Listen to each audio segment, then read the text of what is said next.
Ladies and gentlemen, please stand for the playing of the national anthem.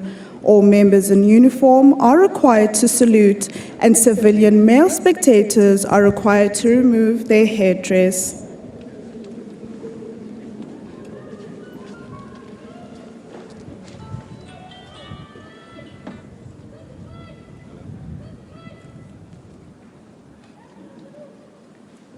How many minutes? 2.5 minutes, okay.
Ladies and gentlemen, you may be seated.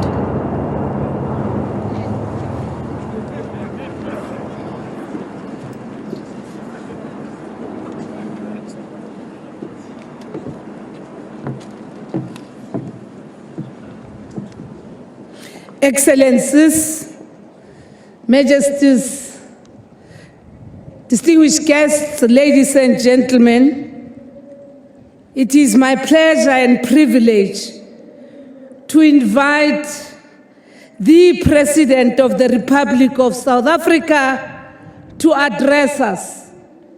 Mr. President, Makhofi Bagaetsho, Emelang Bagaetsho,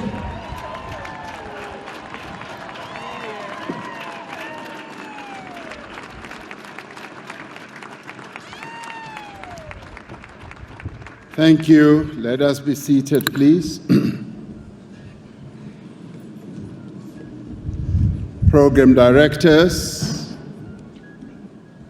Your Majesties, our kings and queens, Your Excellencies, heads of state and government,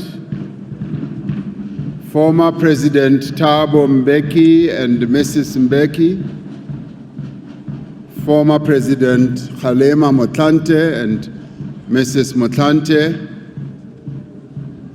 former Deputy President David Mabuza, former Deputy President Baleka Mbete, former President Phumzile Mlambo Ngcuka,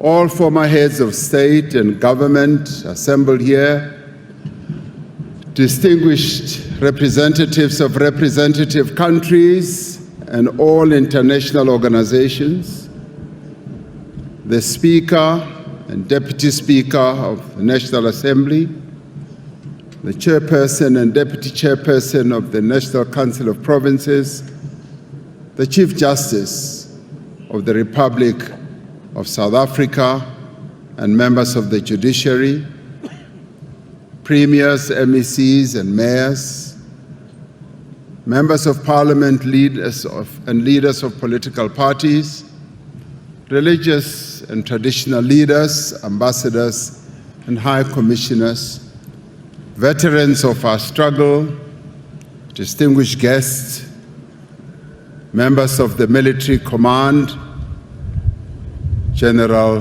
Rudzani Mapwanya, General Fani Masemola, the Commissioner of Police, fellow South Africans. Today we gather under the vast, high-felled, slightly hot sky at the seat of our government, the Union Buildings, to witness before all South Africans, accompanied by our honored guests, heads of state and government from various parts of our continent and from far afield from a number of countries, to observe a fundamental right of our democracy.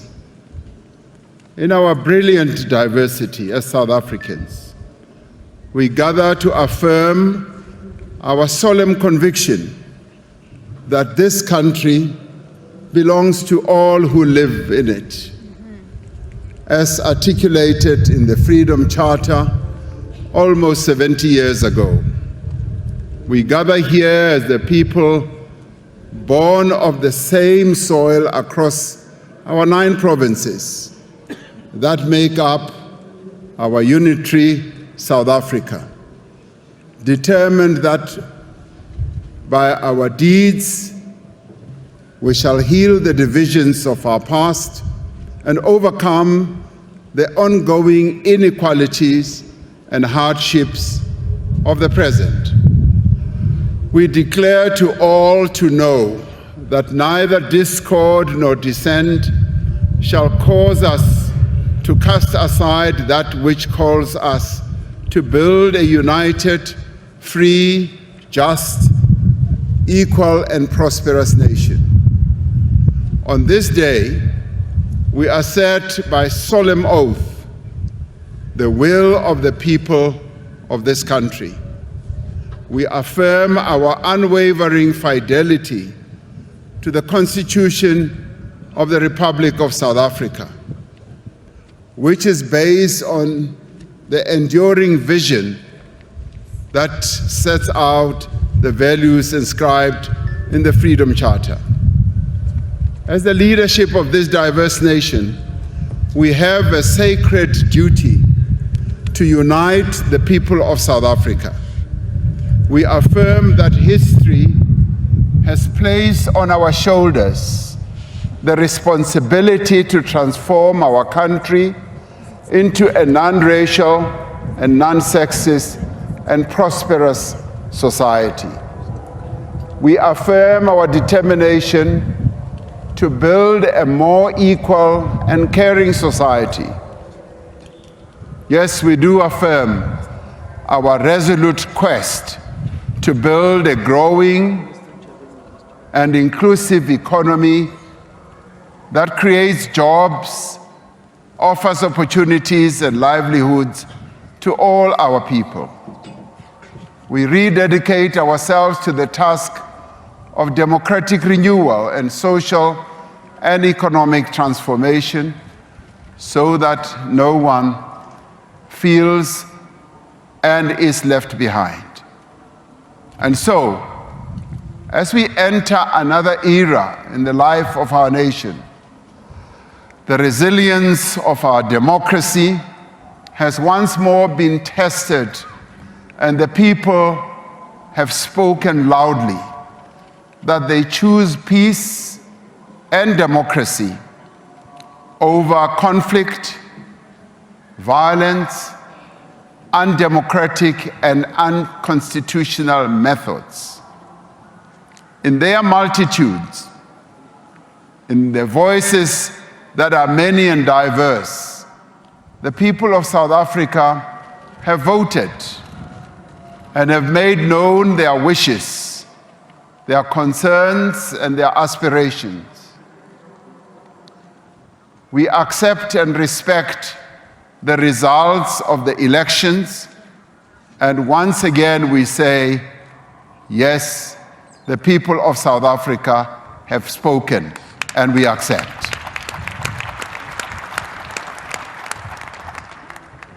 Their will shall be done without any doubt or any question. The voters of South Africa did not give any single political party the full mandate to govern our country alone.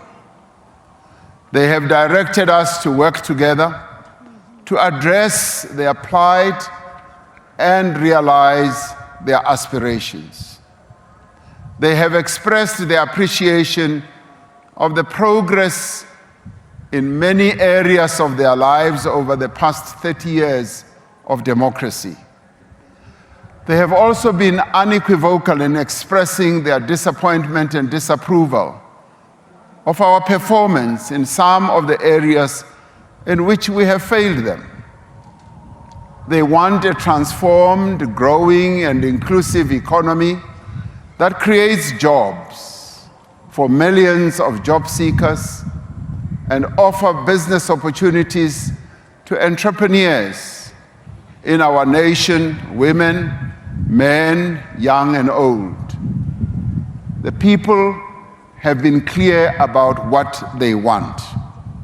They want a South Africa in which all may find shelter in our democratic constitution and may find protection in our courts. They have described a country in which all may rise above the circumstances of their birth, nurtured by loving families, aided by a caring state, and empowered by initiative, will, and hard work. Through their votes, they have made clear that they want the basic necessities of a life that is comfortable, happy, healthy, and secure. Through their votes, they asserted that they want enough food to eat, water that is clean, affordable electricity that is available at all times. They want decent homes that keep out the wind, the rain, and the cold.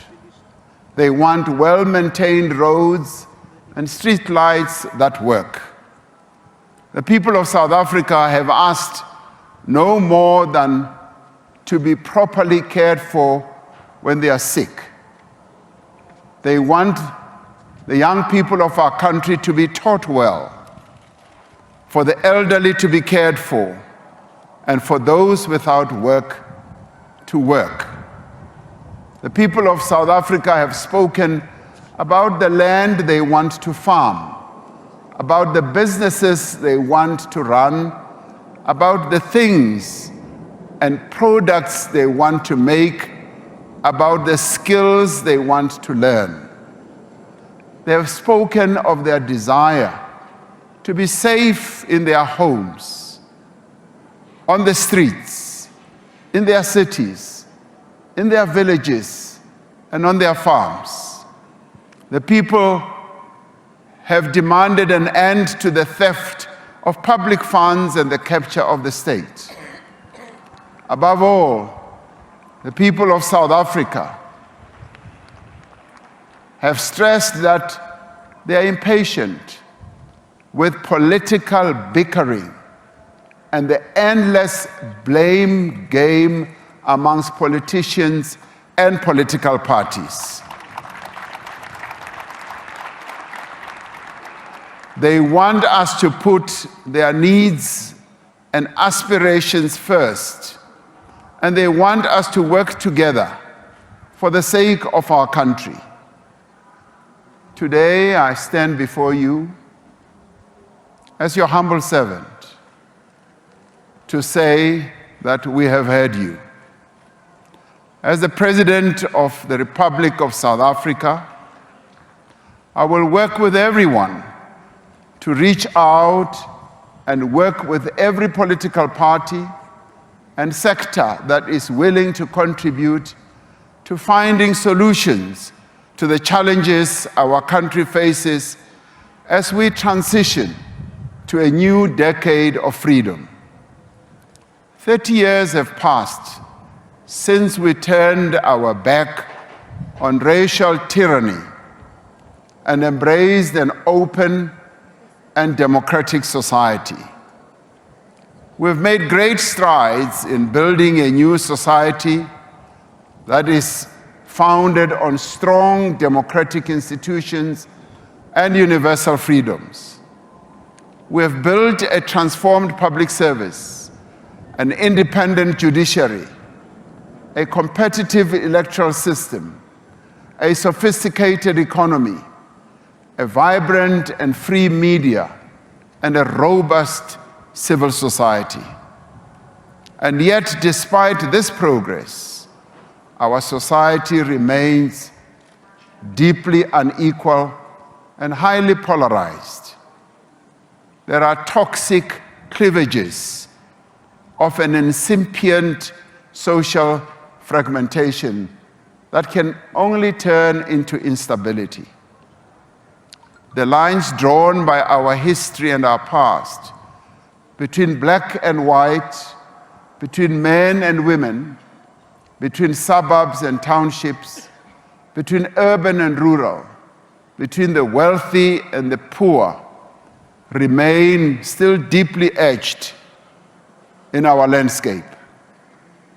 In places, these lines may have faded, but they have not disappeared. We are citizens of one country, and yet we occupy different worlds, separated by high walls and great distances.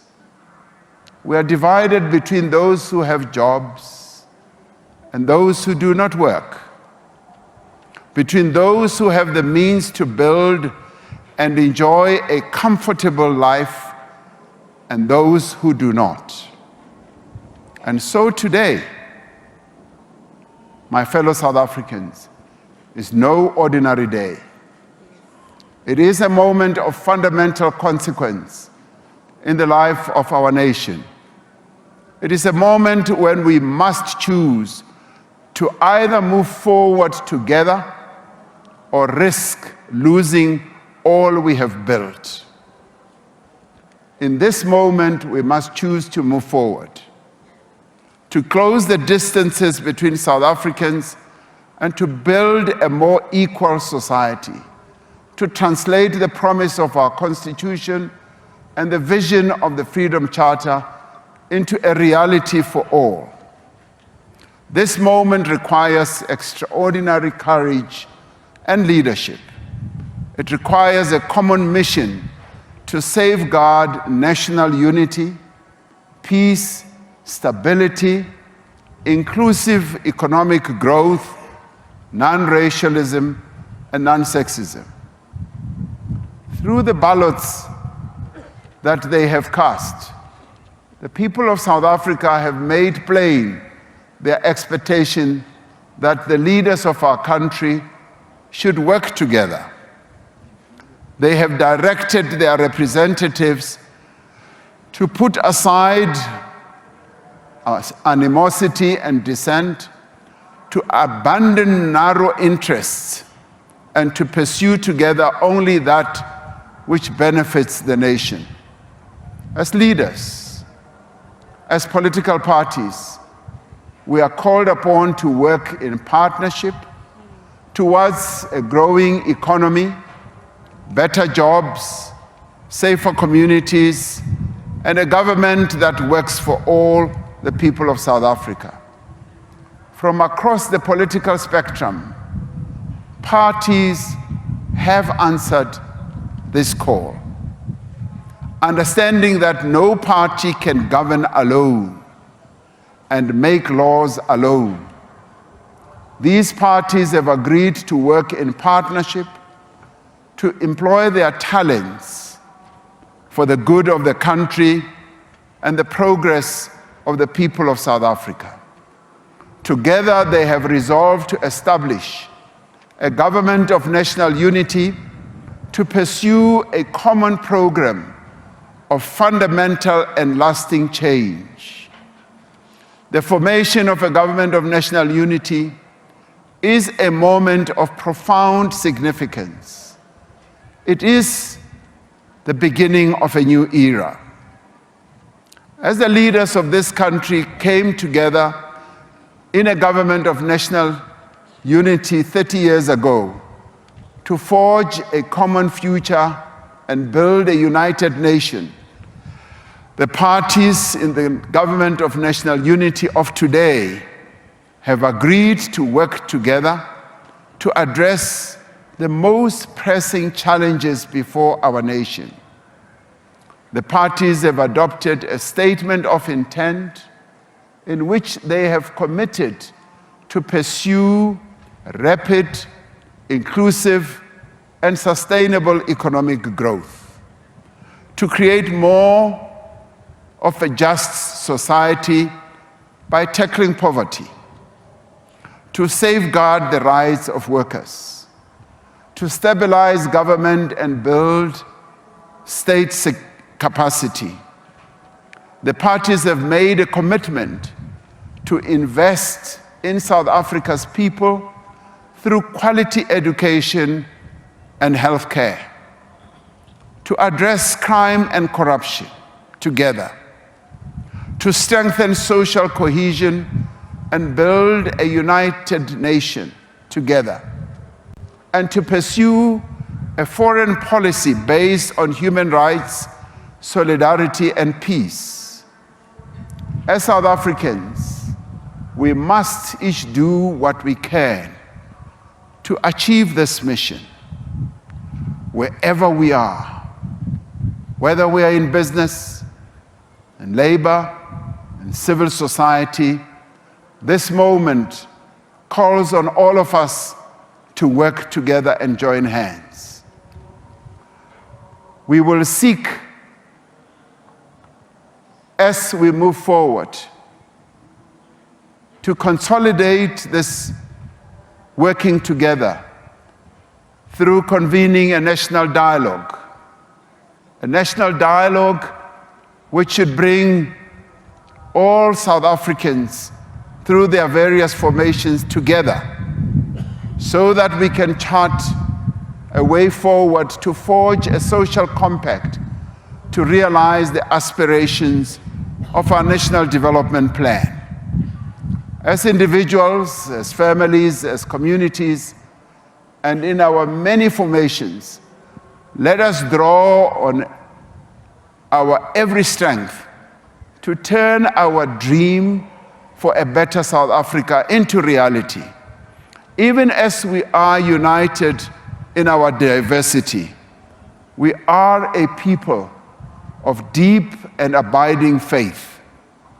We pray for our nation, as our religious leaders just did, for our spirits to be lifted, for our fortunes to be restored. We owe this noble mission our courage. We must be brave and we must be bold.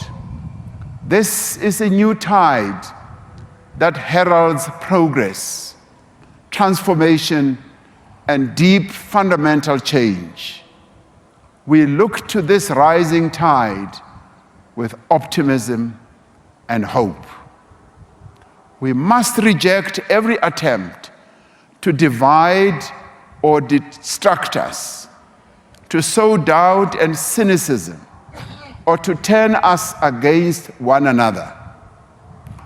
Those who seek to stand in our way, those who seek to inflame tensions in our country, will not succeed, because South Africans are resolute.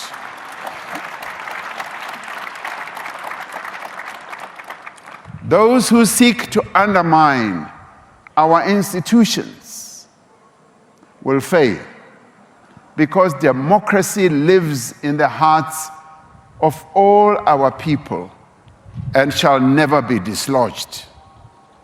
Nothing will distract us from serving the people and advancing their interests. Now is the time to move forward. Together, we will and we can do more and better as South Africans. Now is the time to assemble all our capabilities and to direct all our energies to answer the call of the people of South Africa. We dare not linger. We dare not rest until we have created jobs for those who need them, until there is enough food on every table, until every person in every town, city, village, or farm receives the basic services they need for a decent life.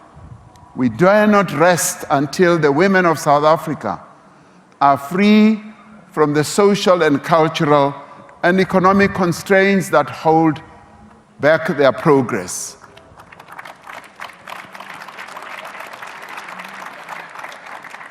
We cannot rest until the young people of our country get jobs and can see progress in their own lives.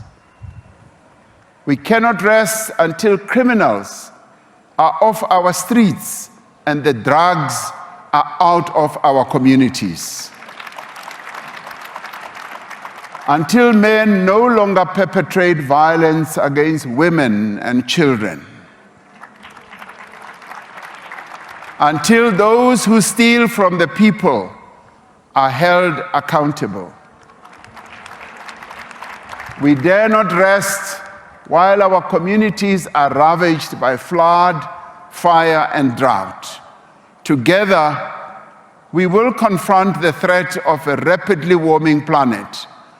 We will accept our responsibility to respond to climate change in a manner that is ambitious, just, and inclusive. We do this for the sake of this generation and those that will follow. We will build a government that is capable and honest. Together we will work to promote multilateralism for a fairer and more just and more equal, compassionate world, founded on solidarity and universal human rights. We will join hands with our brothers and sisters across our beloved region here in SADC, our beloved continent of Africa, to find peace, to achieve stability, to advance development through the African Continental Free Trade Area, through the construction of roads, rail lines, factories, and power stations. Africa will embark on a new age of production and commerce. Today, I make a solemn commitment to be a president for all South Africans, not of some South Africans. To defend our Constitution and to protect our democracy. To work with all those who share the dream of a better life for all.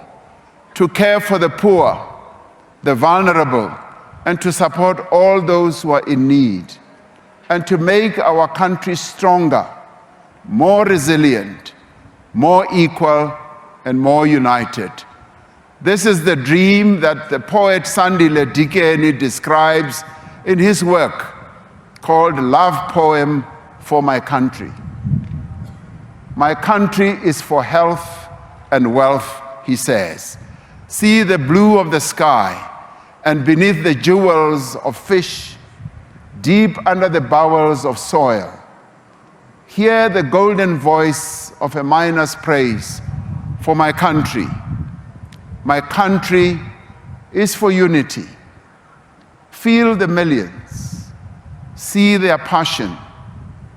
Their hands are joined together, and there is hope in their eyes. On this day, our hands are joined together. We are united as South Africans. We are full of hope. Let us carry this hope to permeate throughout our nation so that everyone can join hands to build the South Africa of our dreams. God bless South Africa and protect its people. Nkosi sikelela i-Afrika, morena boloka setjhaba sa heso. God seën South Africa. Modimo patotshedza Afrika Tshipembe. Hosi katekisa Afrika. Chief Justice, I thank you.